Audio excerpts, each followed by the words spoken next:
Assalamualaikum warahmatullahi wabarakatuh. Buat para sahabat yang sedang menonton reaction video Riza pada kali ini, terima kasih sangat-sangat sudah klik video Riza. Jangan lupa untuk like, comment, share, dan subscribe channel Riza Official.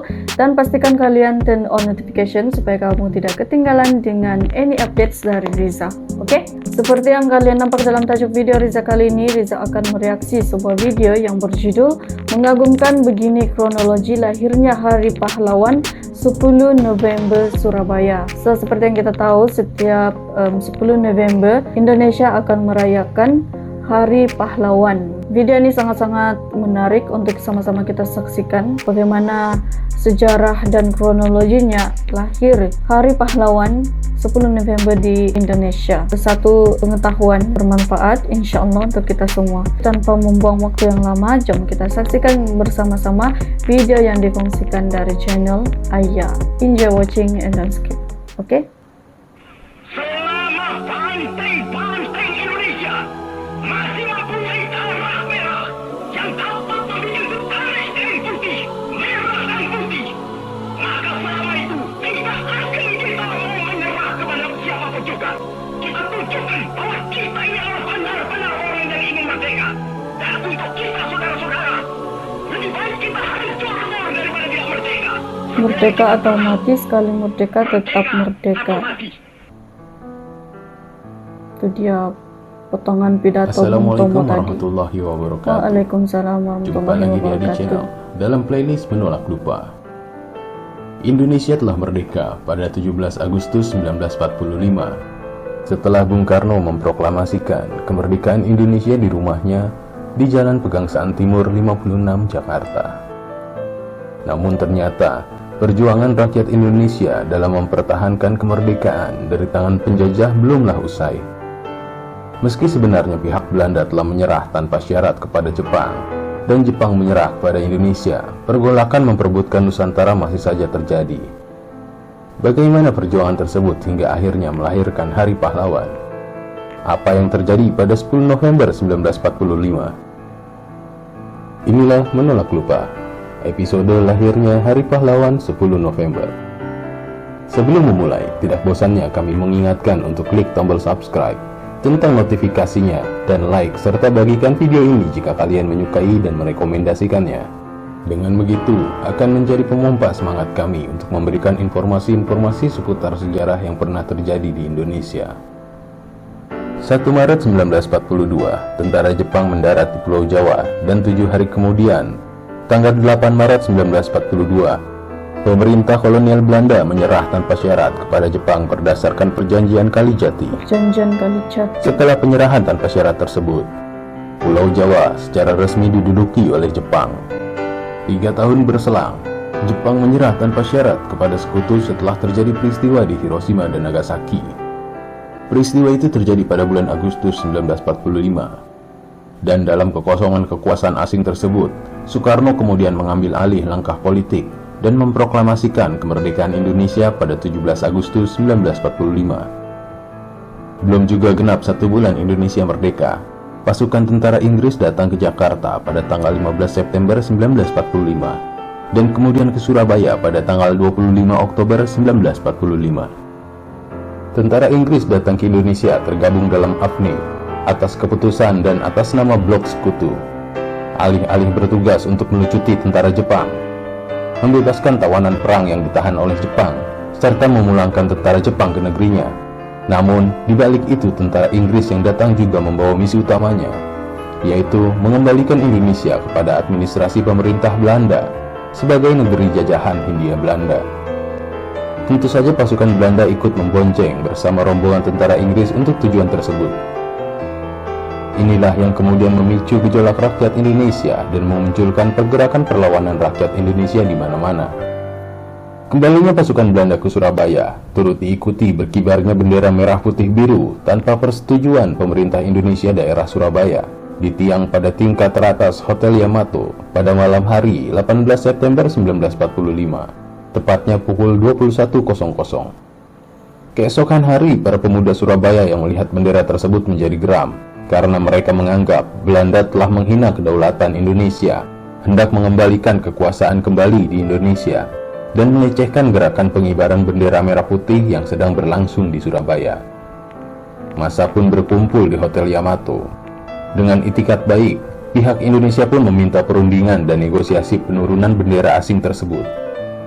Saat itu Sudirman dikawal oleh Siddik dan Haryono, kemudian masuk ke hotel untuk berunding. Tapi perundingan tidak berjalan baik. Pihak Belanda tidak bersedia menurunkan benderanya. Maka terjadilah perkelahian di dalam ruangan tersebut. Siddik gugur di dalam ruang perundingan setelah terkena timah panas petugas Belanda. Sementara Sudirman dan Haryono melarikan diri keluar hotel. Mendengar suara tembakan dan melihat Sudirman dan Haryono yang berlarian keluar hotel, sebagian massa kemudian berusaha naik ke atas hotel untuk menurunkan bendera Belanda. Haryono yang semula bersama Sudirman kembali ke dalam hotel tersebut dan terlibat dalam pemanjatan tiang bendera. Bersama Kusno Wibowo, mereka berhasil menurunkan bendera Belanda, merobek bagian birunya, lalu menggereknya kembali ke puncak tiang bendera sebagai bendera merah putih. Setelah aksi heroik keberanian para pemuda Surabaya tersebut, 27 Oktober meletuslah pertempuran pertama antara Indonesia melawan tentara Inggris. Serangan-serangan kecil tersebut di kemudian hari berubah menjadi serangan umum yang banyak memakan korban jiwa di kedua belah pihak. Sebelum akhirnya, Jenderal D.C. Hawthorne meminta bantuan Presiden Soekarno untuk meredakan situasi. Kemudian pihak Indonesia dan pihak tentara Inggris sepakat melakukan gencatan senjata yang ditandatangani pada tanggal 29 Oktober 1945. Keadaan berangsur-angsur mereda. Walaupun begitu, tetap saja terjadi bentrokan-bentrokan bersenjata antara rakyat dan tentara Inggris di Surabaya. Bentrokan bersenjata tersebut memuncak dengan terbunuhnya Brigadir Jenderal Malabi, pemimpin tentara Inggris untuk Jawa Timur, pada 30 Oktober 1945 sekitar pukul 20.30. Saat itu mobil Buick yang ditumpangi Brigadir Jenderal Malabi berpapasan dengan sekelompok milisi Indonesia ketika akan melewati Jembatan Merah. Kesalahpahaman menyebabkan terjadinya tembak-menembak yang berakhir dengan tewasnya Brigadir Jenderal Malabi oleh tembakan pistol seorang pemuda Indonesia yang sampai sekarang tak diketahui identitasnya. Kemudian mobil tersebut terbakar setelah terkena ledakan granat yang menyebabkan jenazah Malabi sulit dikenali. Kejadian ini menuai kontroversi dan banyak kejanggalan. Pihak Indonesia yang disalahkan karena telah dianggap melanggar perjanjian gencatan senjata. Namun, berbagai sumber menyebutkan seorang perwira Inggris justru bersaksi bahwa Jenderal Malabi yang memerintahkan untuk menembak kerumunan massa tersebut. Dan juga tidak benar-benar yakin apakah Malabi dibunuh oleh orang Indonesia yang mendekati mobilnya yang meledak bersamaan dengan serangan terhadap dirinya.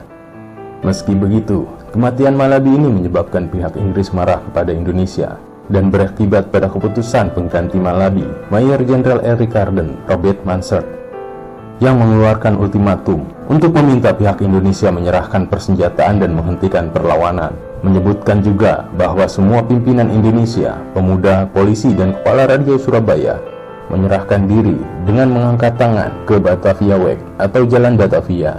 Batas ultimatum itu adalah jam 6 pagi pada tanggal 10 November 1945. Ultimatum-ultimatum itu disebarkan melalui pamflet udara oleh tentara Inggris, dan ancaman itu tidak membuat gentar sekalipun. Are-are Surabaya justru naik pitam dan melawan. Sebab Indonesia sudah berdiri sebagai sebuah negara. Selain itu, banyak organisasi perjuangan bersenjata yang telah dibentuk masyarakat, termasuk di kalangan pemuda, mahasiswa, dan pelajar, yang menentang masuknya kembali pemerintahan Belanda yang memboncengi kehadiran tentara Inggris di Indonesia. Rakyat Surabaya tak dibiarkan berjuang sendiri. Ancaman pihak Inggris telah membuat seluruh rakyat Indonesia bersatu dari berbagai daerah di Indonesia.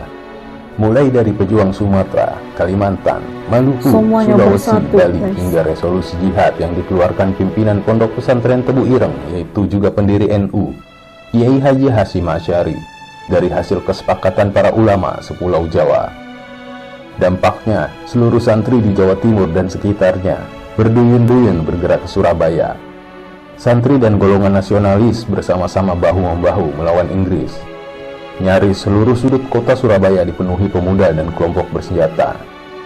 Kemudian terjadilah pertemuan pemuda dan kelompok bersenjata di Surabaya yang memutuskan mengangkat Sungkono sebagai Komandan Pertahanan Kota Surabaya dan mengangkat Surahman sebagai Komandan Pertempuran. Dari sini kemudian muncullah semboyan Merdeka atau Mati dan Sumpah Pejuang Surabaya. Dari sini muncul semboyannya. Hingga akhirnya 10 November 1945 pagi hari, rakyat yang siap angkat senjata pun masih menunggu. Hingga kemudian tersiar kabar seorang pemuda melaporkan terjadi penembakan oleh pasukan Inggris. Peristiwa yang ditunggu-tunggu pun tiba. Pertempuran hebat terjadi. Meski Indonesia baru terbentuk, itu tidak menciutkan rakyat Indonesia melawan negara pemenang Perang Dunia Kedua, Inggris. Dengan gagah berani, rakyat Indonesia menghadapi perlawanan dari darat, laut, dan udara untuk mempertahankan kemerdekaan dan kedaulatan NKRI dengan semboyan yang akan selalu dikenang. Sekali merdeka, tetap merdeka. Demi menjaga persatuan Indonesia, para pahlawan tidak membeda-bedakan suku, ras, agama, dan golongan. Justru dengan begitu, menjadikan Indonesia semakin kuat dan mampu menghadapi lawan sekuat dan sebesar apapun. Mampukah kita menjaga kesatuan dan persatuan bangsa Indonesia di tengah perbedaan yang ada, seperti yang telah dilakukan dan dicontohkan pendahulu kita?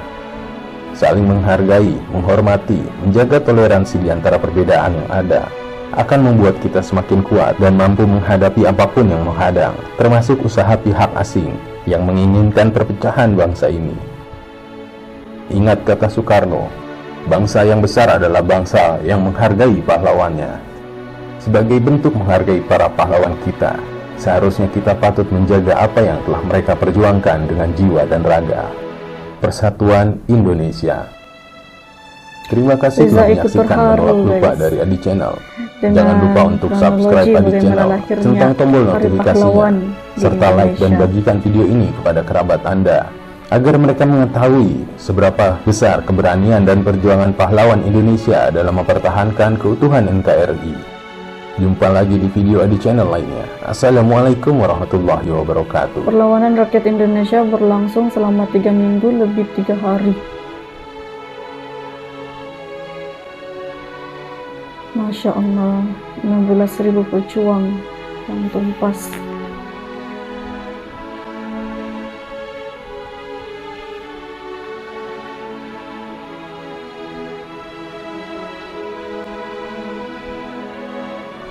Itu dia video yang memaparkan sebuah peristiwa sejarah luar biasa yang sangat-sangat patut dijadikan teladan untuk kita semua generasi sekarang demi menjaga persatuan Indonesia. Para pahlawan tidak membeda-bedakan suku, ras, agama, dan golongan, bergabung menjadi satu dalam mempertahankan, dalam menjaga persatuan Indonesia. Begitu hebatnya, begitu beraninya pahlawan pada zaman tersebut. Walaupun mungkin kalah dari sisi peralatan dan kekuatan militer, tapi itu tidak sekali-kali mengendurkan keberanian dan kegigihan untuk mereka marah ke hadapan dalam menghadapi pemenang Perang Dunia Kedua, yaitu Inggris. Reza doakan semoga negara Indonesia tetap merdeka, sentiasa rukun dan damai, dan sentiasa dalam lindungan Allah. Dan begitu juga yang Reza doakan untuk negara tercinta Reza, negara Malaysia, dengan menjadikan Hari Pahlawan sebagai peristiwa yang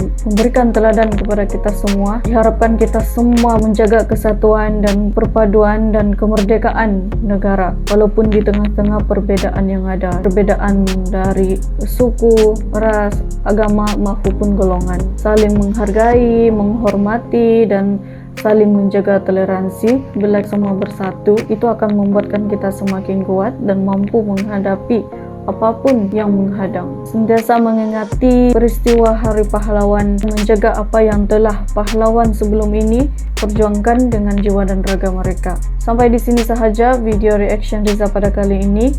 Semoga kalian semua mendapat sesuatu yang bermanfaat dari video reaksi Reza pada kali ini. Reza ikut terharu dengan perjuangan para pahlawan pemuda Indonesia zaman dulu dalam memperjuangkan kemerdekaan tanah Indonesia. Sampai jumpa lagi dalam video yang seterusnya, insya Allah. Assalamualaikum warahmatullahi wabarakatuh.